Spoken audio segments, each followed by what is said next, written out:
पूजा लग्नानंतर सासरच्या घरी आल्यापासून पाहत होती की तिचा नवरा पवन त्याच्या वडिलांवर खूप प्रेम करतो, तर तिचा दीर पंकज सरकारी नोकरीच्या नावाखाली आपल्या कुटुंबासोबत घरापासून दूर राहत असे. जेव्हा कधी पंकजची बायको पवित्रा आपण कुठेतरी किटी पार्टीला किंवा मॉलमध्ये शॉपिंगला गेलो आहोत असं स्टेटस टाकत असे. जर पूजा किटी पार्टीला गेली असेल किंवा मॉलमध्ये खरेदी करत असेल तर तिचा स्टेटस पाहून ती प्रचंड संतापायची आणि आपला सगळा राग तिचे वृद्ध सासरे श्यामलालजी यांच्यावर काढायची व त्यांना खूप ओरडायची. कधी कधी ती तिचा नवरा पवनला टोचून बोलायची सुद्धा, ज्यामुळे त्यांच्या घरात नेहमीच भांडण व्हायचे. त्यांच्या घरात नेहमीच भांडण आणि वाद होत असत. एके दिवशी तिचा नवरा पवन जेवणाच्या टेबलावर बसून नाश्ता करत होता. तेव्हा श्यामलालजी काठीचा आधार घेत आले आणि म्हणाले, सुनबाई, माझ्यासाठी थोडा चहा कर. हे ऐकून पूजाने तोंड वाकडं केलं आणि म्हणाली, का बाबा, मी किती वेळा चहा बनवत राहिला पाहिजे?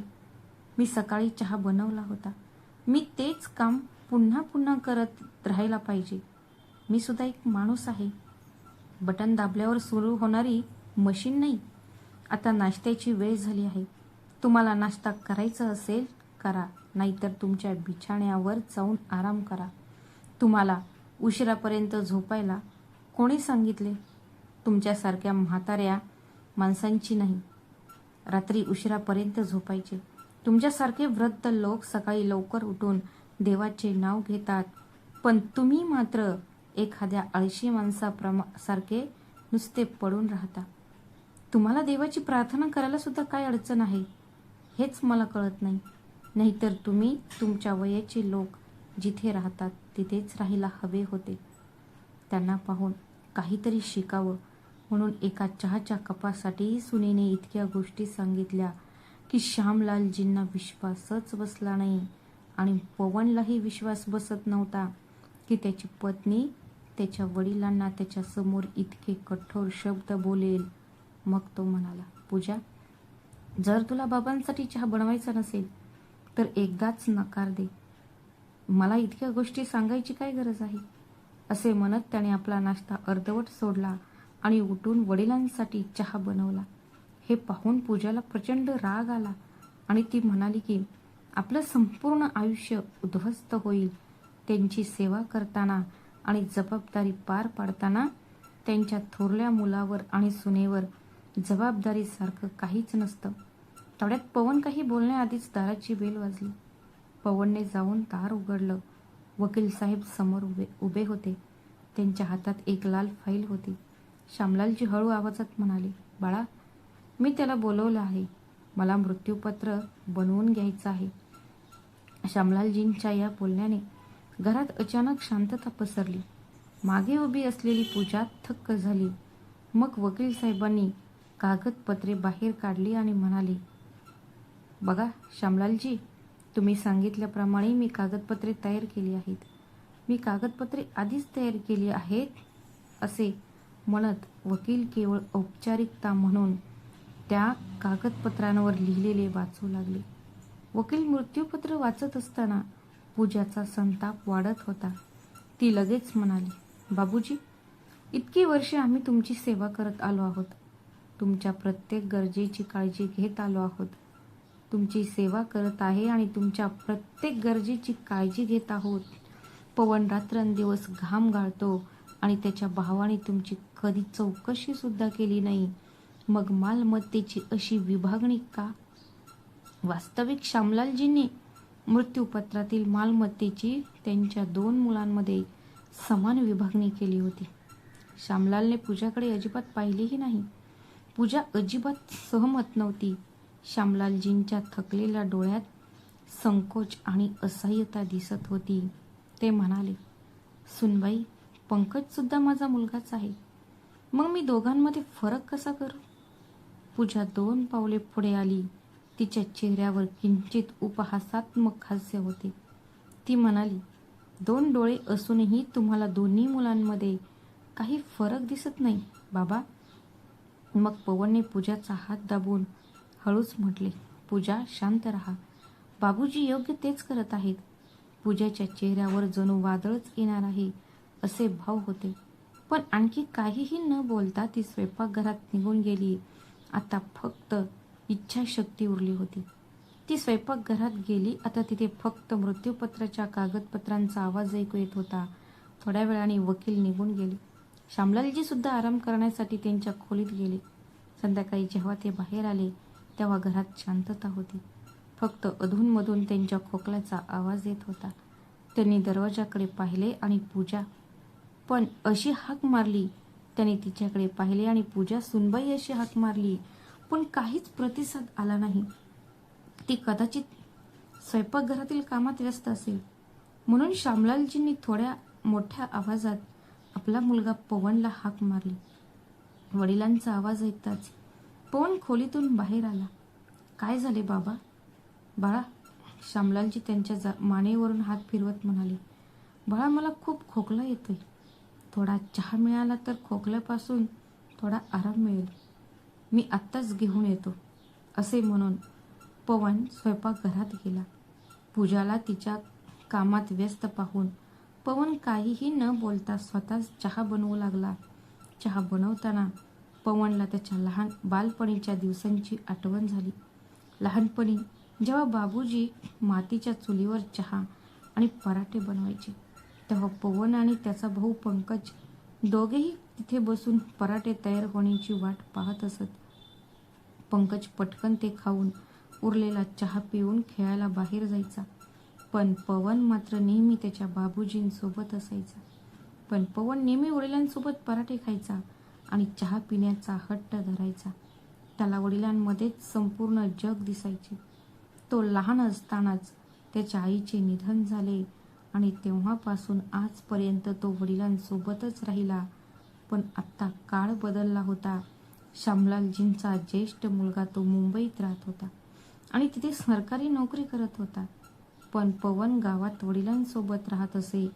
त्याने कोणताही प्रश्न न विचारता वडिलांची सेवा करण्याची जबाबदारी स्वीकारली होती. पण पूजा ती जबाबदारी ओझे समजून पार पाडत असे आणि सकाळपासून रात्रीपर्यंत बसून राहत असे. अन्नाची, औषधांची आणि इतर गरजा पूर्ण करताना तिच्या मनात एक अनाकलनीय थकवा दाटून येत असे. तिच्या चेहऱ्यावर नेहमीच थोडीशी चिडचिड आणि ओठांवर तक्रार असे. तिच्या सेवेत प्रेम नव्हते, तर तो एकतर्फी करार होता. दुसरीकडे श्यामलालजींचा मोठा मुलगा पंकज आणि त्याची पत्नी पवित्रा. थोरल्या मुलाने श्यामलालजींना आपल्या जवळ ठेवण्यास स्पष्ट नकार दिला होता. श्रीमंताच्या वस्तीतील फ्लॅटमध्ये श्यामलालजींसाठी जागा नव्हती. पंकज म्हणाला होता की बाबूजी गावात राहिले तरी चालतील, त्यांची सेवा करायला आमच्याकडे वेळ नाही. असे आपल्या मुलाकडून हे ऐकून त्यांना क्षणभर धक्का बसला. पण नंतर त्यांनी स्वतःची समजूत घातली की त्यांच्या मुलालाही काहीतरी अडचण आली असेल. पण हा विचार पूजेच्या मनात घर करून राहिला. आज रात्रीच्या जेवणानंतर जेव्हा श्यामलालजींनी औषधे मागितली, पवन मला औषध द्या, माझ्याकडे वेळ नाही. पवनला आश्चर्य वाटले, कारण पूजाने श्यामलालजींना औषध देण्यास नकार देण्याची पहिलीच वेळ होती. पूजाचा चेहरा दिवसेंदिवस बदलत होता. सुरुवातीला ती रागावलेली असली तरी तिने श्यामलालजींना जेवण, औषधे आणि इतर कामांची काळजी घ्यायची. पण आता ती मुद्दामहून त्यांची कामे टाळू लागली होती. कधी न विचारता त्यांच्यासमोर जेवण ठेवायची, तर कधी औषधे टेबलावरच सोडून द्यायची. श्यामलालजींच्या मनात प्रश्न निर्माण होत, पण तरीही ते गप्पच राहत. आता मला एक गोष्ट स्पष्ट झाली होती की आपण सेवा केली पाहिजे आणि मालमत्तेची सन्मानपूर्वक विभागणी झाली पाहिजे. तिच्या मनात विचार आला की हा अन्याय आहे आणि मी कधीही सहन करणार नाही. पवनला हळूहळू पूजामधील हा बदल जाणवू लागला होता. पण त्याला वाटत होते की कदाचित पूजावरील कामाचा भार वाढला आहे, याच कारणामुळे असे वागत आहे. असा विचार करून पवनने दुसऱ्याच दिवशी मोलकरणीला कामावर ठेवले. ती मोलकरीण सकाळी येऊन घर स्वच्छ करायची, कपडे आणि भांडी धुवायची आणि निघून जायची. पण तरीही पूजेच्या चेहऱ्यावर समाधानाचे भाव दिसत नव्हते. पवनला वाटले की काही दिवसात सर्व काही ठीक होईल. दिवस जात होते, पण परिस्थिती सुधारण्याऐवजी पूजेचे वागणे अधिकच बिघडले. आता ती सासऱ्यांच्या छोट्या छोट्या गोष्टींवरही चिडू लागली. एके दिवशी चहा पिताना श्यामलालजी म्हणाले, सुनबाई, चहामध्ये साखर नाही, कदाचित तू साखर घालायला विसरली असावी. त्यावर पूजा म्हणाली, जर मी साखर घातली नसेल तर उठून स्वतःच घाला. प्रत्येक वेळी माझी अनुपस्थिती दाखवण्याची गरज नाही. हे ऐकून पवन आश्चर्याने तिच्याकडे पाहत म्हणाला, पूजा, तू काय म्हणत आहेस? तेव्हा पूजा रागाने म्हणाली, मी फक्त खरं सांगत आहे. मी तुमच्यावर किती प्रेम करते हे तुम्हाला दिसत नाही का? मी तुला सांगते, मी किती दमली आहे हे तुला दिसत नाही का? पवन पुढे काही बोलला नाही, पण घर कामासाठी मोलकरीण असूनही पूजाचा राग का वाढत आहे हे त्याला समजत नव्हते. मग एके दिवशी अशी बातमी आली ज्यामुळे पूजाचा राग आणखी वाढला. एके दिवशी श्यामलालजींच्या मोठ्या मुलाने त्यांना फोनवर कळवले की ते आपल्या मुलांसोबत महिनाभराच्या परदेश दौऱ्यावर जात आहेत. हे ऐकून पूजाला जणू काही राखीतच जळून गेली. तिने तात्काळ आपला मोबाईल काढला आणि आपले सोशल मीडिया प्रोफाईल उघडले. त्यावर पंकज आणि पवित्राचे फोटो होते. कधी समुद्र किनाऱ्यावरचे तर कधी मोठ्या शॉपिंग मॉलमध्ये हसतानाचे. काही फोटो खाली जीवन सुंदर आहे असे लिहिले होते. हे पाहून पूजाचा चेहरा लाल झाला. तिने फोन टेबलावर फेकला आणि म्हणाली, बघ, हे लोक परदेशात मजा करत आहेत आणि मी इथे तुमच्या वडिलांची मोलकरीण म्हणून त्यांच्या मागे मागे फिरत असते. पवनने पूजाला समजवण्याचा प्रयत्न केला. पूजा, तू कोणाचीही मोलकरीण नाहीस. तुला कोणी मोलकरीण म्हटले का? मला नाही वाटत. आता आपण काय करायचे? पण पूजाला आता काहीतरी, तो म्हणाला नाही आपण काय करायचं, पण पूजा आता काहीही ऐकण्याच्या मनस्थितीत नव्हती. मला काही फरक पडत नाही. म्हणजे मी इतक्या वर्षापासून तुमच्या बाबूजींची काळजी घेत आहे. मी त्यांच्या सगळ्या गरजा पूर्ण करते. तुम्ही ऑफिसमध्ये थकता, मी इथे थकते आणि ते परदेशात फिरत आहेत आणि त्यांची इच्छा हा कसला नाही असे म्हणत तिच्या डोळ्यातून अश्रू वाहू लागले. त्या रात्री पूजा स्वयंपाकघरात उभी राहिली, पण तिने जेवण बनवले नाही. ऑफिसवरून घरी परतल्यावर पवनने पूजाला विचारले, बाबूजींना जेवण दिले का? नसेल तर मी जेवण नेऊन देतो. पूजा म्हणाली की मी जेवण बनवले नाही. त्यावर पवन आश्चर्याने म्हणाला, जेवण बनवले नाही म्हणजे? आज मला इच्छा नाही. तू बाहेरून जेवण मागवू शकतोस. पूजा, तू सगळ्या मर्यादा ओलांडत आहेस. मला माहीत नाही बाबूजी बाहेरचे जेवण कसे खातील. मला आत्ता कळते की पूजा, मी काहीही करू शकणार नाही. ती असे बोलल्यावर पवनला आश्चर्य वाटले. पूर्वी पूजा दमूनही काम करायची, पण आत्ता मात्र तिला काही ना काही निमित्त लागत आहे असे वाटत होते. पवनने स्वतःच कसेबसे 2 पोळ्या बनवून दुधाबरोबर खायला आपल्या बाबूजींना दिल्या. बाकीचे जेवण त्याने बाहेरून मागवले. श्यामलालजी त्यांच्या खोलीत आराम करत होते. कदाचित त्यांना अजून याची जाणीव झाली नव्हती की त्यांच्या इच्छेने पूजेच्या हृदयात आग पेटवली होती. पवन पाहत होता की आता पूजेच्या चेहऱ्यावर फक्त 2च प्रकारच्या भावना दिसत होत्या, मत्सर आणि द्वेष. तिचा राग आता कामाच्या ओझ्यामुळे नव्हता. पवनच्या लक्षात आले की त्याच्या मनात वाढणाऱ्या कटुतेमुळे होत होते. घरात शांतता होती, पण त्या शांततेत वादळ यायला तयार होते.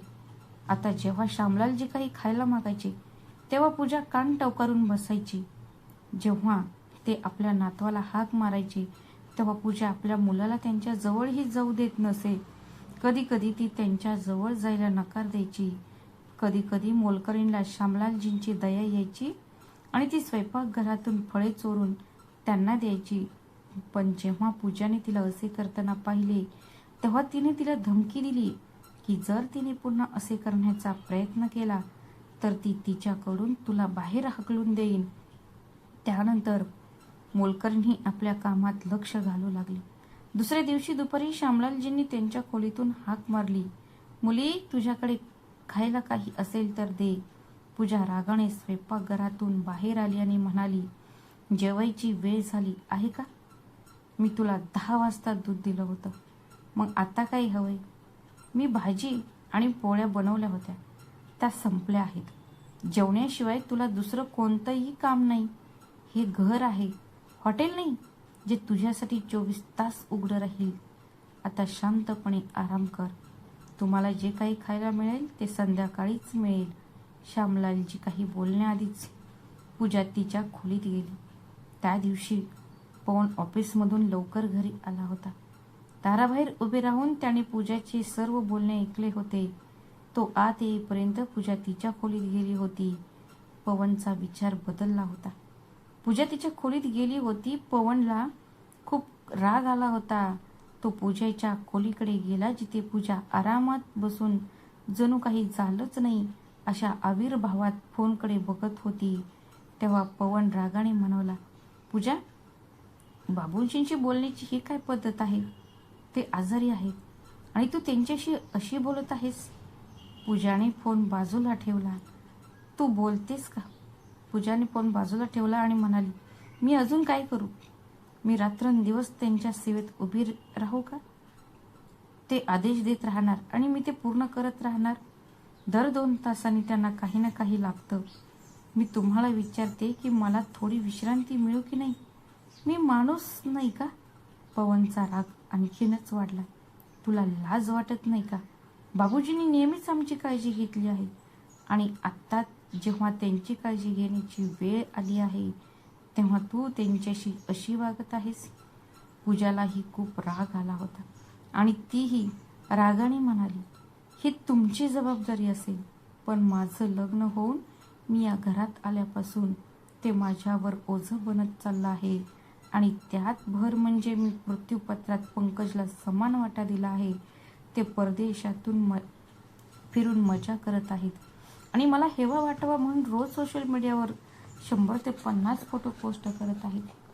जेव्हा मी त्यांचे फोटो मोबाईलवर पाहते, कारण जेव्हा जेव्हा मी मोबाईलवर त्यांचा फोटो पाहते तेव्हा मला तो मोबाईल भिंतीवर फेकून द्यावासा वाटतो. आता पुरे झाली. नीट ऐका.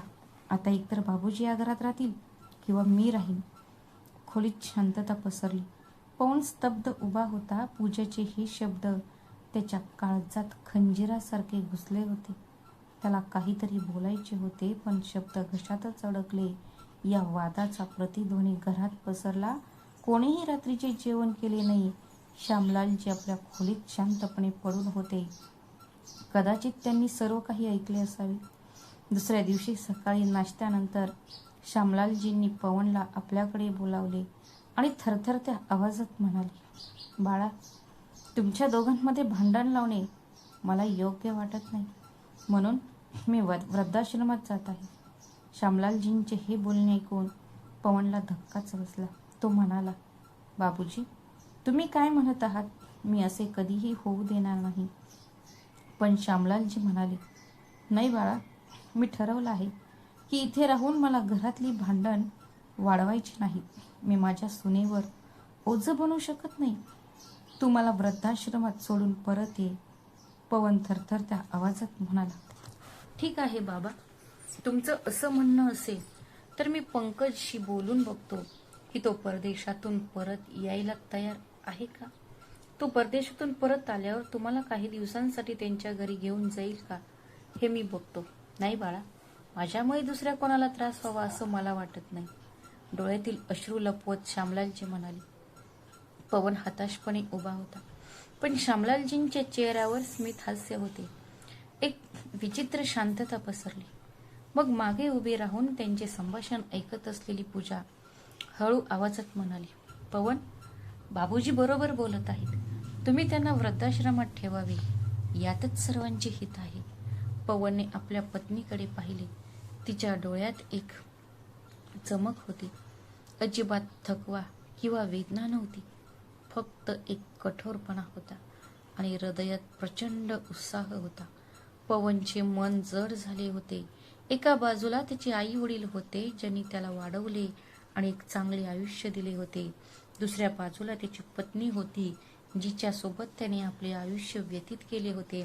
ज्या व्यक्तीसोबत तिने आपले आयुष्य व्यतीत केले होते त्याला काय करावे हे सुचत नव्हते. घरातील तणावाची भिंत खूपच वाढली होती. अखेरीस दुपारी जेव्हा पवनने वडिलांची छोटी बॅग उचलली तेव्हा पूजाने शांतपणे आपली नजर दुसरीकडे वळवली. बाहेर रस्त्यावर शांतता होती. पवनने पुन्हा एकदा पूजाकडे पाहिले, या आशेने की ती काहीतरी बोलून त्याला थांबवेल, पण नाही. तिच्या डोळ्यात कोणताही भाव नव्हता.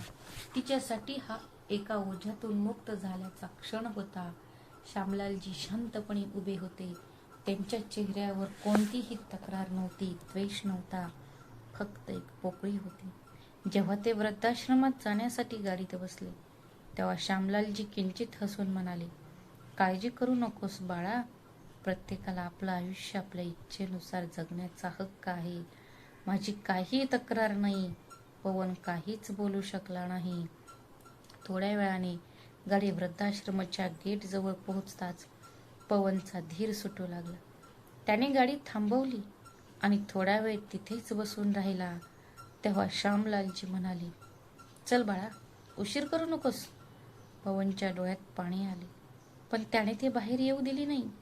तो गाडीतून खाली उतरला आणि आपली बॅग उचलली आणि वडिलांसोबत आत गेला. पवन वडिलांसोबत आत गेला. सर्व कागदपत्रांची औपचारिकता पूर्ण केली आणि तिथून निघण्यापूर्वी वडिलांच्या पाया पडत, सुखी रहा बाळा असे म्हणून त्यांना नमस्कार केला. श्यामलालजींनी त्याला आशीर्वाद दिला, पण पवनचा आवाज घशातच अडकला.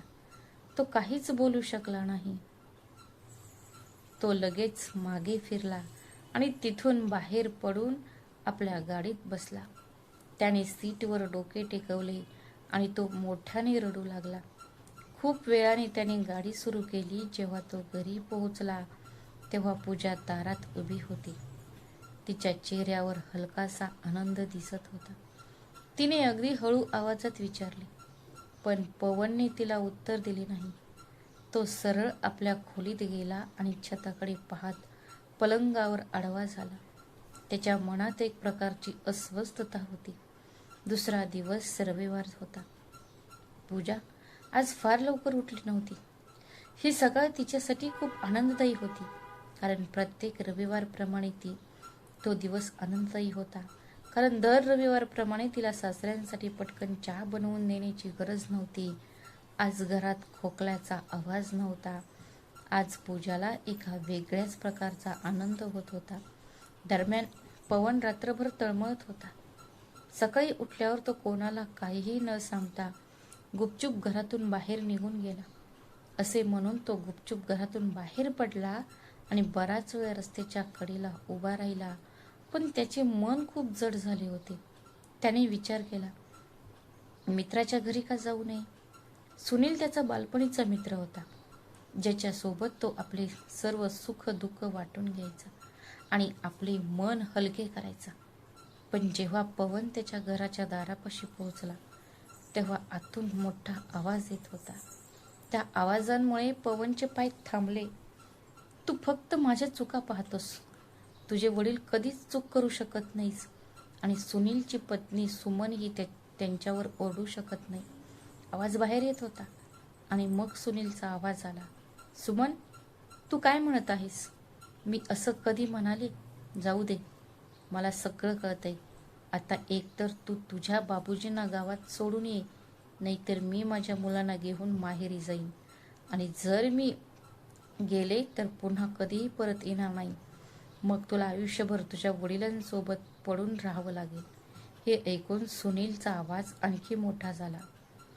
तू शुद्धीवर आहेस का. तुझं मन जागेवर आहे का. सुमन मोठ्या आवाजात म्हणाली, माझं मन अगदी ठीक आहे, पण तुझं नाही. पवन या सगळ्या गोष्टी लक्षपूर्वक ऐकत होता. तेव्हा सुनील ओरडला, बोलण्यापूर्वी थोडा विचार कर. मला समजतं की वडिलांमुळे तुला काही अडचणी येतात, पण याचा अर्थ असा नाही की या वयात मी वडिलांना एकटं सोडावं. त्यांनी आयुष्यभर आपल्याला एक चांगलं आयुष्य दिलं आहे आणि आता जेव्हा त्यांना माझी गरज आहे तेव्हा मी त्यांना एकटे सोडायला पाहिजे. बघ सुमन, तू तुझ्या दृष्टिकोनातून विचार कर. स्वतःला बाबूजींच्या जागी ठेवून बघ. उद्या माझ्या मुलांचं लग्न होईल, आपणही म्हातारी होऊ. मग जर आपल्या मुलांनीही आपल्याला असंच घराबाहेर काढलं तर आपण काय करणार? सुनीलचे हे बोलणे ऐकून सुमन एकदम शांत झाली. मग सुनीलने तिला प्रेमाने समजावले, बघ सुमन, आज आपण जे काही करतो तेच उद्या आपल्यासोबत घडणार आहे. बाबूजी, ही आपली जबाबदारी आहे आणि आपण या जबाबदारीकडे पाठ फिरवू शकत नाही. सुनीलचे हे बोलणे ऐकताच घरात शांतता पसरली. पवन बाहेर उभा राहून हे सर्व खूप लक्षपूर्वक ऐकत होता. सुनीलची समज, त्याचा संयम आणि वडिलांवरील त्याचे प्रेम पाहून त्याच्या हृदयाची धडधड वाढली. त्यामुळे काहीही न बोलता तो तिथून घराच्या दिशेने निघाला. वाटेत त्याच्या मनात विचारांचे वादळ उठत होते की सुनीलने परिस्थिती किती छान हाताळली. मी माझ्या घराची अशीच व्यवस्था का करू शकलो नाही?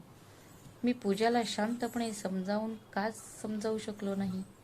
प्रत्येक पावलावर मी माझ्या बाबूजींना इतक्या सहजपणे सोडायला कसा तयार झालो? प्रत्येक पावलागणिक त्याच्या मनात अपराधीपणाची भावना अधिकच गडद होत होती. संध्याकाळी पवन घरी येऊन सोफ्यावर बसला, पण तो अजूनही विचारात गडलेला होता. तेवढ्यात पूजा तिथे आली आणि तिच्या चेहऱ्यावरची उदासी पाहून तिने विचारले, काय झाले? तू इतका काळजीत का आहेस? पवन काहीच बोलला नाही, पण पूजाला समजले. ती उपहासाने म्हणाली, तू अजूनही बाबूजींचा विचार करतोयस, नाही का? तुला सध्या दुसरे काही काम नाहीये, त्यांना परत आणण्याचा विचार करतोयस का? हे ऐकून पवनचा धीर सुटला. मग पूजाकडे बघून तो म्हणाला, पूजा, ते माझे बाबूजी आहेत, मी त्यांना कसे विसरू शकेन? हे ऐकून पूजा क्षणभर शांत राहिली. मग विषय बदलून ती मोठ्या उत्साहाने म्हणाली, ऐका, आपणही काही दिवसांसाठी कुठेतरी बाहेर जाऊया, आपल्या मुलालाही आनंद होईल. तसेही आपण कुठे जाऊन कितीतरी वर्ष झाली आहेत.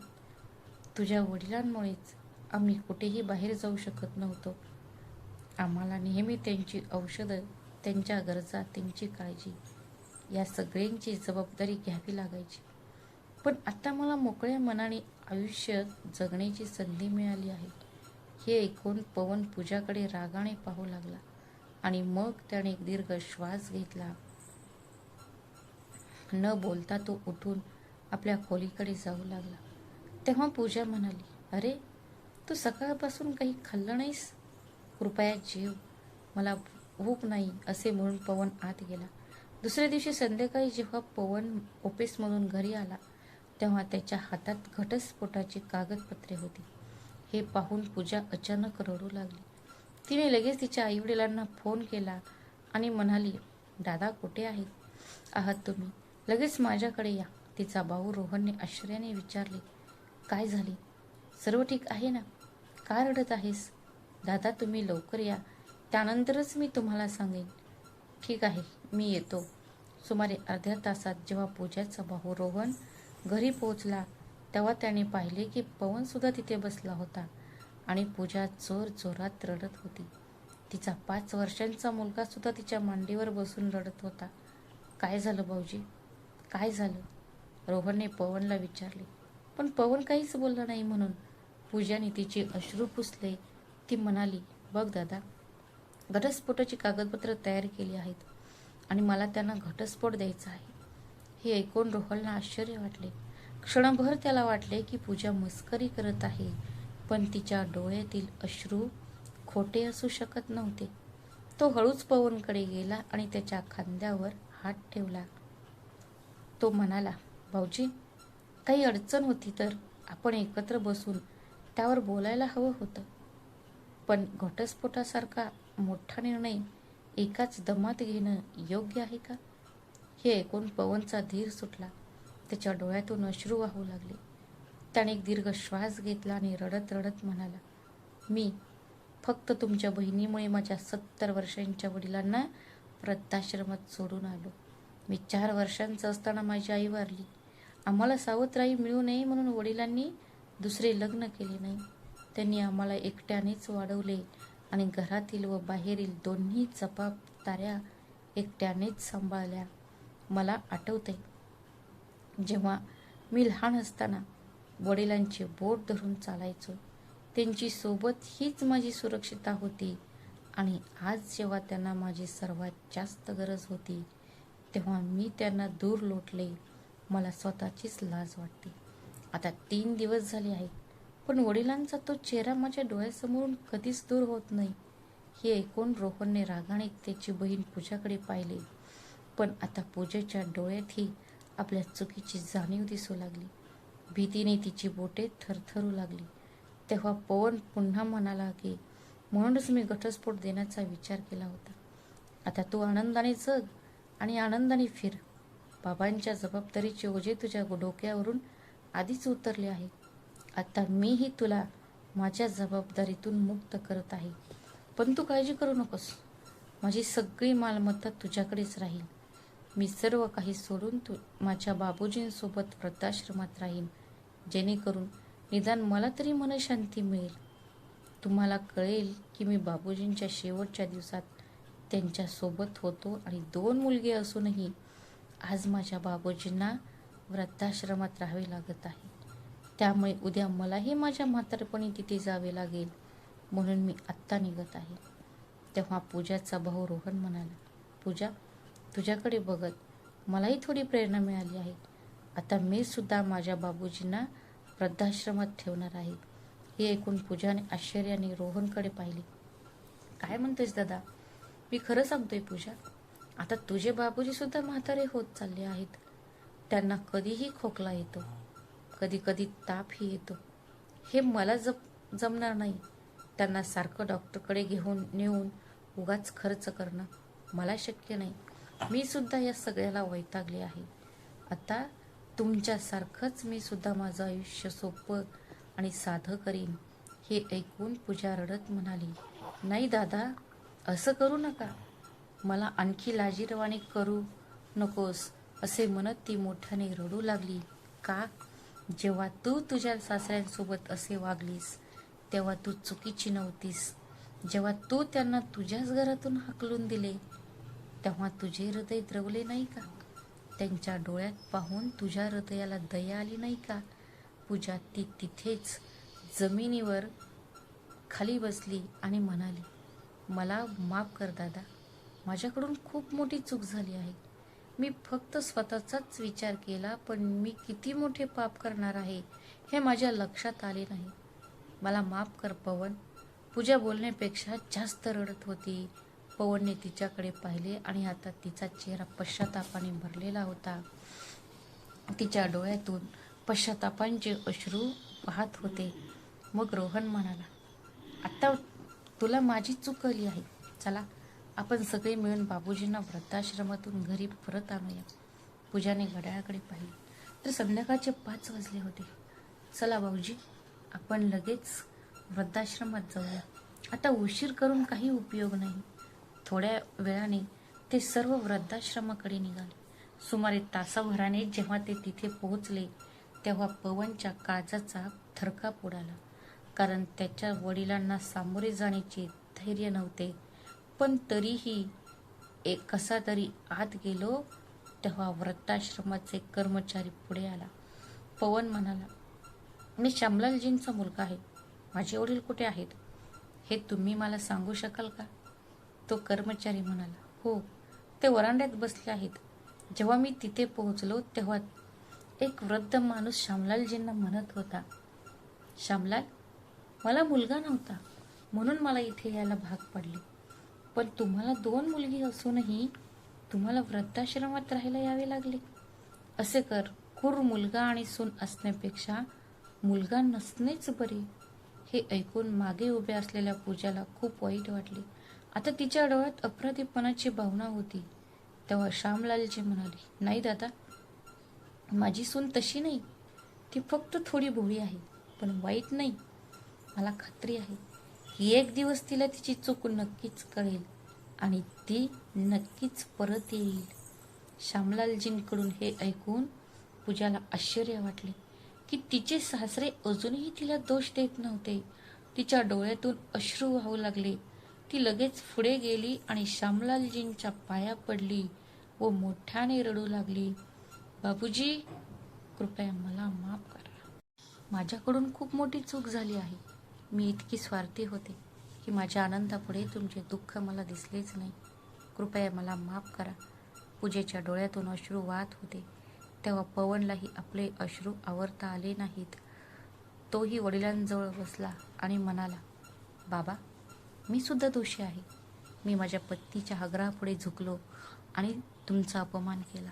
आता मला स्वतःची खूप लाज वाटत आहे. रोहन सुद्धा हात जोडून श्यामलालजींसमोर उभा होता. तो म्हणाला, काकाजी, आजपासून पूजा तुमची सून राहणार नाही, तर तुमची मुलगीच राहील, हे मी तुम्हाला वचन देतो.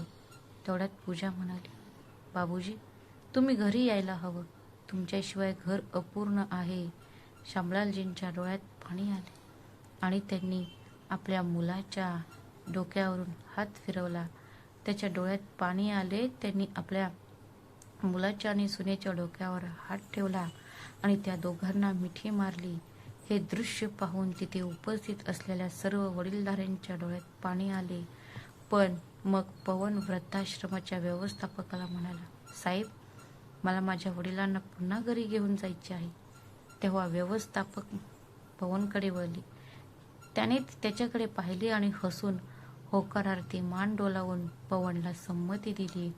मग बाहेर येऊन रोहन त्याची बहीण पूजाला म्हणाला, पूजा, जर आपल्यामुळे आपल्या आईवडिलांच्या डोळ्यात अश्रू आले, तर त्या अश्रूंची किंमत आपल्याला आयुष्यभर चुकवावी लागेल. आपले आईवडील दुःखी झाले तर आपल्याकडे सर्व काही असूनही आपल्या आयुष्यात कधीच सुख आणि शांती मिळणार नाही. सुख आणि शांती फक्त आई वडिलांच्या संरक्षणातच मिळते. हे ऐकून पूजा रडत म्हणाली, दादा, आज माझे डोळे उघडले आहेत. आजपासून तू माझ्यामुळे कधीही शर्मेने मान खाली घालणार नाहीस. आता मी माझ्या कर्तव्यापासून कधीही मागे हटणार नाही. मी आता निघते. पूजेच्या आवाजात एक दृढ निश्चय होता, आपल्या संपूर्ण कुटुंबाला नेहमी एकत्र ठेवण्याचा. तेवढ्यात पवन आणि श्यामलालजी ऑफिसमधून बाहेर आले. श्यामलालजींच्या चेहऱ्यावर एक वेगळीच चमक होती आणि डोळ्यात आनंदाश्रू होते.